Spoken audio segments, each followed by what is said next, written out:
லோகத்தில் ஒரு பொம்பளை காதலிக்க முடியாதவன் கடவுளை காதலிக்க முடியாது. புரிஞ்சிச்சா என்ன சொல்கிறேன்ட்டு? அதே மாதிரி தான் ஒரு பொம்பளைக்கும். ஒரு ஆம்பளை காதலிக்க முடியாதவன் என்ன பண்ண முடியாது? கடவுளை காதலிக்க முடியாது. உங்களுக்கு பால் உணர்வுலாம் கொடுத்து காதலிக்கிறதுக்கான தகுதியை கொடுத்து காதலிக்க முடியலன்னு நீங்கள் எப்படி கடவுளை ஆண்ட வர முடியும்? குழந்தையாக இருந்தால் சாத்தியம், கொஞ்சமாக இருந்தால் சாத்தியம். அது சாத்தியமாக இருந்தாலும் கூட அது ஆன்மீக அனுபவம் மட்டும்தான். முழுமை பெற்றதா அது ஆகாது. ஒரு ஒரு ஒரு தியானம் பண்ணுறவன், இல்லை பயிற்சி பண்ணுறவன், இல்லை ஏதோ ஒன்று பண்ணின்னு இருக்கிறவன், ஆன்மீக தாகம் உள்ளவன் கல்யாணம்லாம் பண்ணிக்காமல் வெளியே போனான்னா ஒரு அனுபவம் பெறுவான். ஆனால் கடவுள்கிட்ட போக முடியாது. ஒரு அனுபவம் பெறலாம். அதனால் என்ன பண்ண முடியாது அப்படின்னா, உங்களுக்கு பாலுணர்வு தீர்ந்து போச்சு, தேவையில்லாமல் ஆயிடுச்சுன்னா ஓகே தான். அது ஒன்றும் தப்பு கிடையாது. பார்த்துக்கோங்க, கொண்டாட்டமாக இருங்க.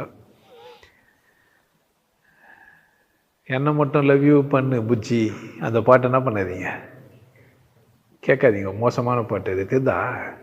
ஏன் கட்டுப்பத்துறீங்க?